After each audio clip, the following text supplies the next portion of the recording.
In this video, we'll check out the dimmer settings on your new Pioneer EX in-dash receiver. Even though your particular in-dash receiver may have hard buttons on the side, or buttons in the glass like this one, and may or may not have a built-in DVD player, the on-screen and button operation is identical for the following Pioneer AVH-EX model in-dash receivers: AVH-240EX and 241EX. DMH-240EX and 241EX, DMH-340EX, 341EX, and 342EX. Alright, I want to get to the system settings menu, and there's two different ways that I can do that. I could touch the gears up here on any source, and I can go to the toolbox there, or I can touch the home menu, and from the home menu the gears are also available up there. We'll just touch the gears. And the three choices on the side here, we want the toolbox or the wrench and the screwdriver, and that gets us into our system settings. At the bottom of the first page of the system settings is the dimmer trigger, and if we scroll down to the next page, we also see the dimmer value. So both of these settings will be very important to us in operating the dimmer. Let's go back up, and we'll check out the dimmer trigger first. If we open this window, we'll see that there's really two different ways to trigger the dimmer. We can do this automatically, which is by switching on the vehicle's headlights, or we can do it manually by choosing day or night mode.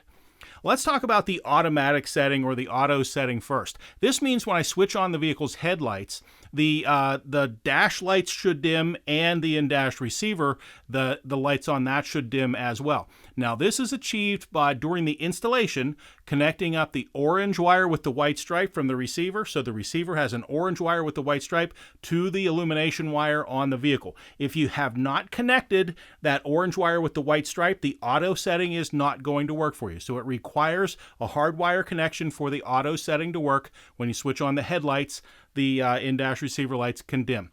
If that's not connected, you have a manual setting that you can choose. You can choose the day or the nighttime setting. You can see the very clear difference between the two of them. Now, let's go back and take a look at that.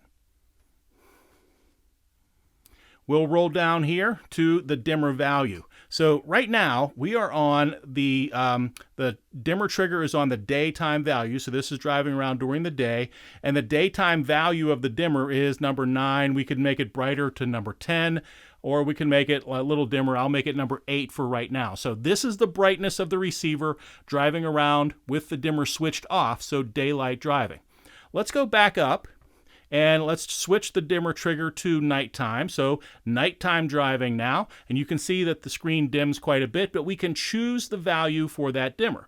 Let's go in here, and you can see, I hope on the video, the dimmer value here is 3. We can even make it a little darker if you want. You can make the screen value all the way down to 1.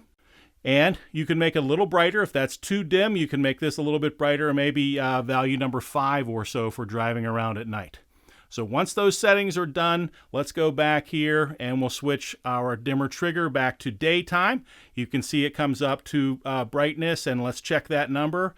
The daytime brightness was number 8, and we'll go back and we'll switch it to the nighttime setting, and the nighttime setting was number 5. And now let's switch that back to daytime for right now.